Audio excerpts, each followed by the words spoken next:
Suasana di ruang operasi begitu tegang. Para dokter dan perawat bekerja tanpa henti, berusaha menyelamatkan Kalila dan bayinya.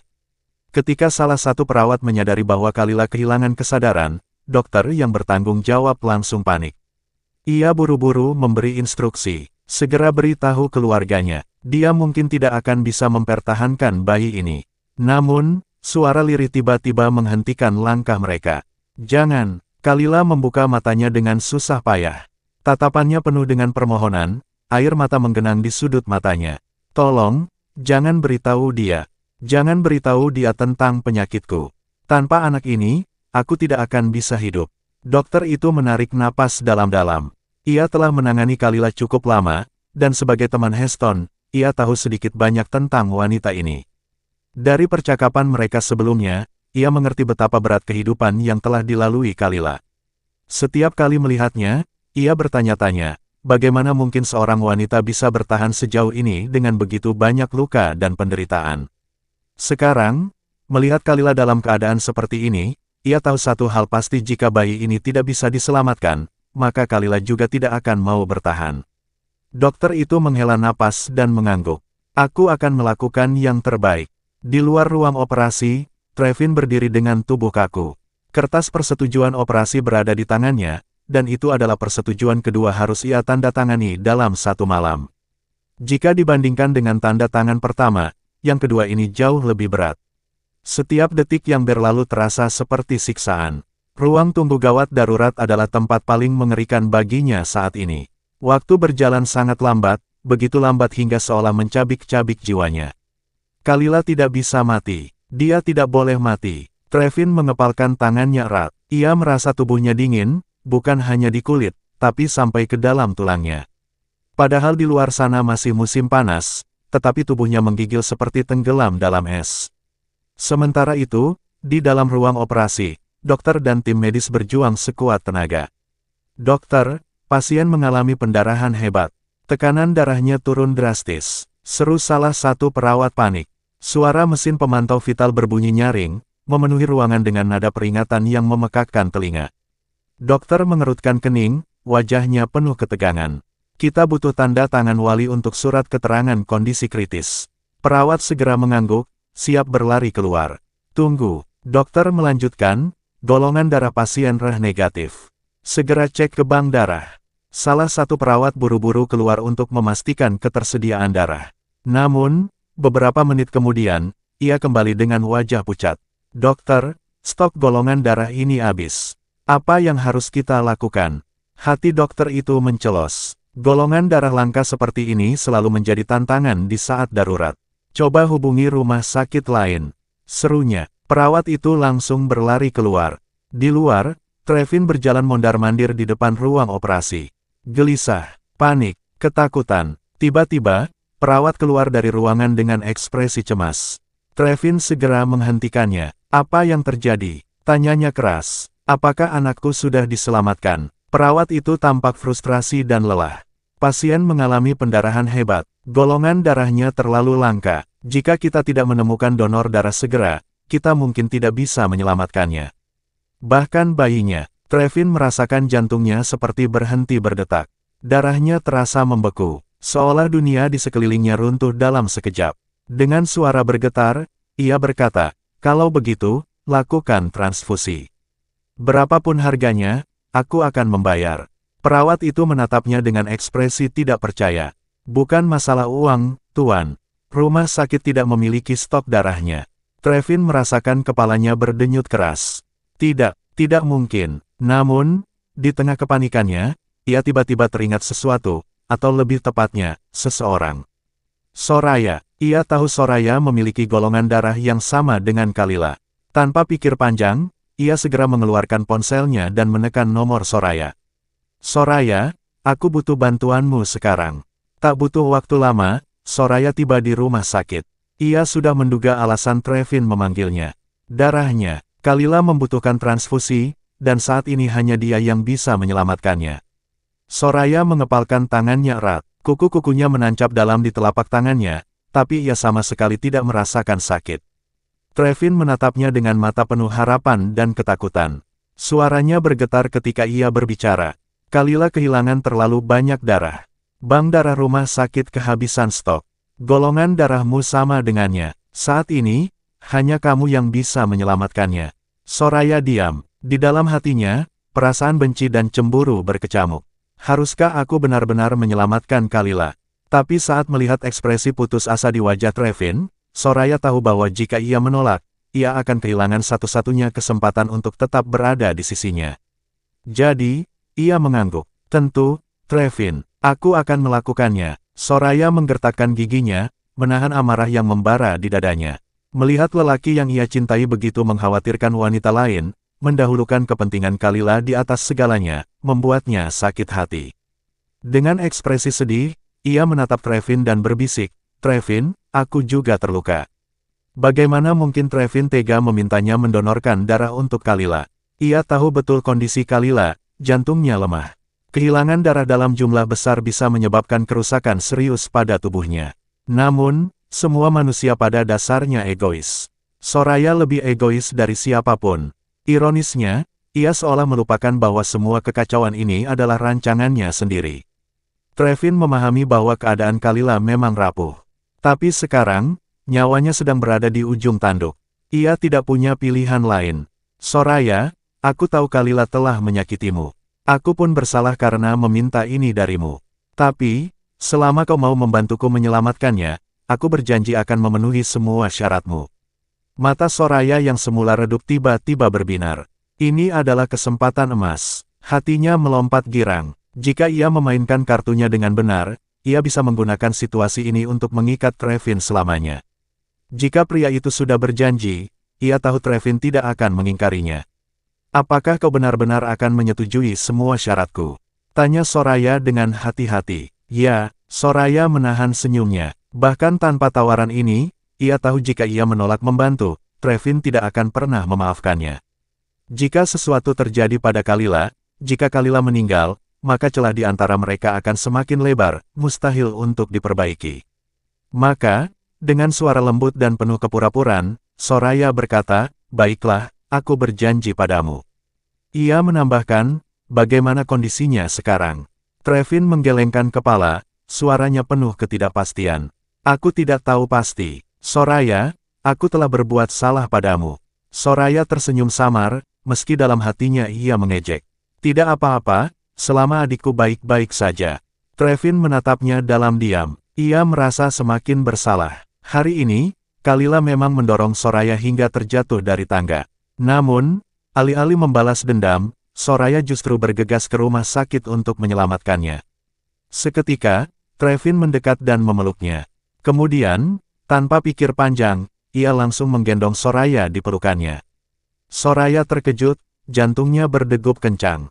Mata-mata penasaran dari para pasien dan perawat di sekitar mereka mengikuti setiap gerakan Trevin.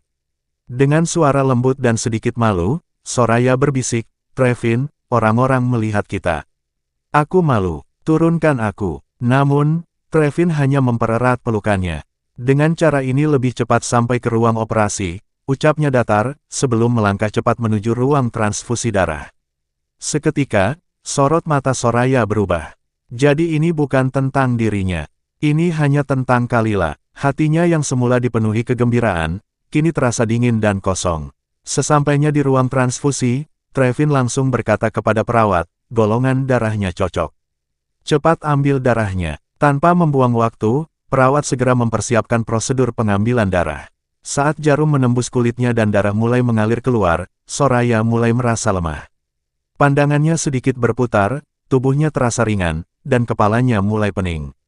Setelah beberapa ratus mililiter darah diambil, ia bersandar lemah di kursi, tubuhnya terasa seperti kehilangan seluruh energinya. Namun, ia tetap memaksakan senyum. Sementara itu, di ruang operasi, dokter akhirnya bisa bernapas lega. "Darahnya cukup, kita bisa melanjutkan operasi," katanya dengan nada penuh kepastian. Di luar ruang operasi, Trevin masih berdiri cemas. Tak ada pergerakan dari dalam. Setiap detik yang berlalu terasa seperti siksaan. Meski hanya terpisah beberapa langkah dari Kalila, rasanya seperti ada jurang tak kasat mata di antara mereka. Trevin mengepalkan tangannya. "Kalila, bertahanlah." Sementara itu, di dalam ruang operasi, dokter menatap wanita yang terbaring lemah di depannya. Ia berbisik lembut, "Kalila, aku telah berjanji akan menjaga anakmu. Tapi jika kau tidak berjuang, kau hanya akan meninggalkan anakmu sendirian. Jadi, bertahanlah." Bulu mata Kalila bergetar, sangat halus, tetapi cukup bagi dokter untuk tahu bahwa ia masih mendengar. "Apa kau rela menyerah begitu saja?"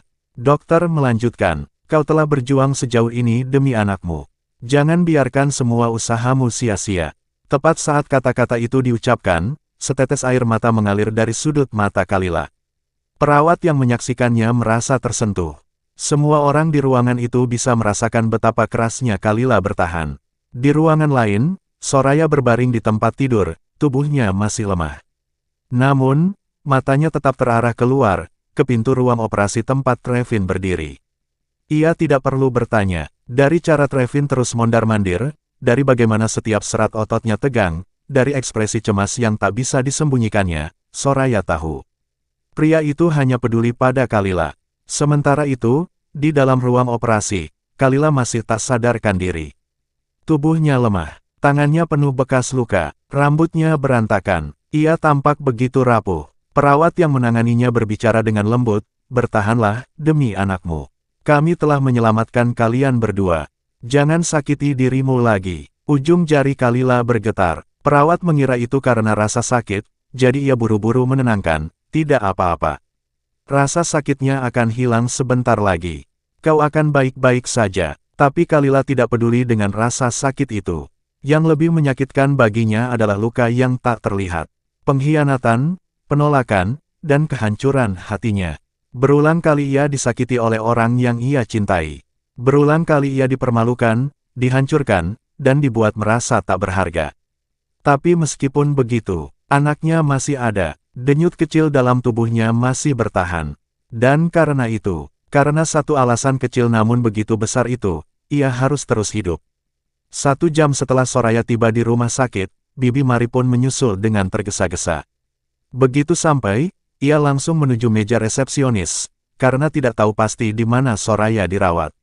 Setelah mendapatkan informasi tentang bangsalnya, ia segera bergegas ke sana. Begitu memasuki kamar, Bibi Mari melihat Soraya terbaring lemah di tempat tidur. Wajahnya pucat, matanya tampak berat, seolah kelelahan telah menguasai seluruh tubuhnya. "Nona Hook, apakah Anda baik-baik saja?" tanya Bibi Mari penuh kekhawatiran. Soraya membuka matanya sedikit, lalu menjawab dengan suara lirih, "Aku baik-baik saja." Setelah itu, ia kembali memejamkan matanya, tampak enggan berbicara lebih banyak. Bibi Mari mengedarkan pandangannya ke sekitar ruangan, namun tidak menemukan sosok Trevin. Keningnya berkerut, rasa heran menyelimutinya. "Di mana Tuan Hun? Mengapa Anda membiarkan beliau pergi? Pada saat seperti ini, bukankah seharusnya dia berada di sisi Anda?" Tanyanya bingung. Selama bekerja di villa keluarga Hun, Bibi Mari selalu melihat bagaimana Trevin begitu mudah menuruti permintaan Soraya. Rasanya janggal melihatnya pergi begitu saja, apalagi dalam kondisi Soraya yang sedang lemah. Soraya membuka matanya sedikit, kemudian tersenyum samar, meskipun ada kepahitan di baliknya. "Tentu saja aku ingin dia tetap tinggal. Tapi, semakin aku terlihat murah hati sekarang, semakin besar rasa bersalah Trevin terhadapku." Suaranya terdengar pelan, namun penuh perhitungan. Soraya menutup matanya lagi, dan tanpa berkata apa-apa lagi, ia kembali terlelap. Sementara itu, operasi Kalila akhirnya selesai. Ia dibawa keluar dari ruang operasi dan dipindahkan ke bangsal ICU. Wajahnya pucat, tubuhnya lemah, dan matanya terpejam tanpa pergerakan. Napasnya teratur, namun tampak begitu rapuh. Melihat keadaan Kalila, hati Trevin terasa lebih tenang, meskipun bayang-bayang kekhawatiran masih menyelimuti pikirannya. "Bagaimana keadaannya?" tanyanya dengan suara penuh ketegangan. Dokter yang menangani Kalila menatapnya dengan ekspresi rumit. Di dalam benaknya, ia memikirkan banyak hal. Ini adalah pria yang legendaris dalam dunia bisnis, seseorang yang cerdas, berpengaruh, dan memiliki segalanya. Namun, dalam urusan pribadi, tampaknya ia bukan pria yang bisa diandalkan. "Kesehatan istri Anda sama sekali tidak baik," kata dokter itu dengan nada serius. "Meskipun kami berhasil menyelamatkan anaknya kali ini, kemungkinan besar kami tidak akan seberuntung ini jika hal yang sama terjadi lagi." Dokter itu meneliti ekspresi Trevin, mencoba membaca reaksinya. Jika Anda tidak menjaga kesehatannya dengan baik selama masa pemulihan ini, dia bisa kehilangan nyawanya, dan juga nyawa bayi yang dikandungnya, lanjutnya tegas. Sebenarnya, kondisi Kalila saat ini sudah cukup stabil. Namun, dokter itu teringat pada cerita Heston tentang bagaimana Trevin memperlakukan Kalila. Heston menggambarkannya sebagai pria dingin dan tak berperasaan, dan meskipun dokter itu semula meragukan klaim tersebut, kini ia melihatnya sendiri. Trevin terdiam sejenak sebelum akhirnya berkata, "Baguslah kalau anak itu masih hidup."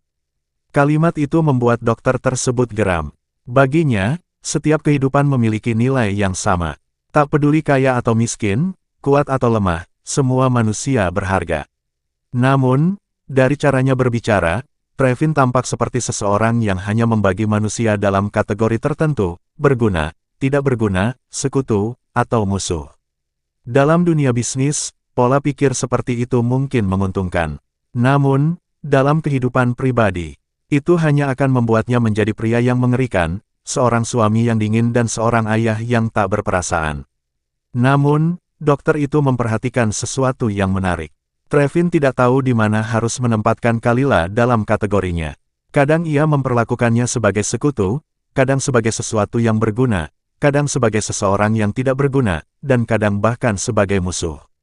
Dan karena itulah, emosinya selalu tidak stabil setiap kali berhadapan dengan Kalila. Hal ini menunjukkan satu hal, ia memang mencintainya. Namun, ia tidak pernah benar-benar memahami apa arti mencintai seseorang.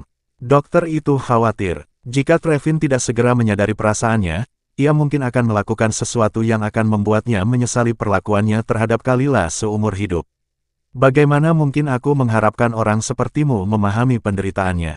kata dokter itu dengan nada dingin. "Bukankah kau punya banyak wanita lain di sekitarmu? Mengapa mereka tidak bisa melahirkan anak untukmu?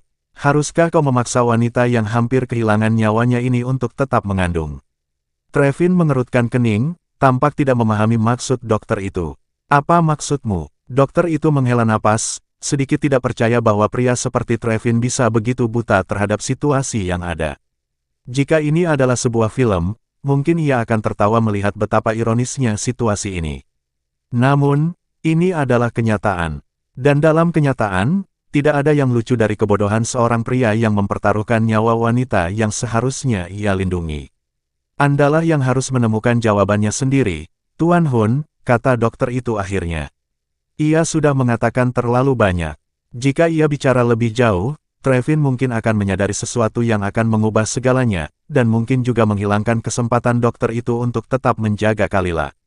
Dan jika itu terjadi, siapa lagi yang akan melindunginya?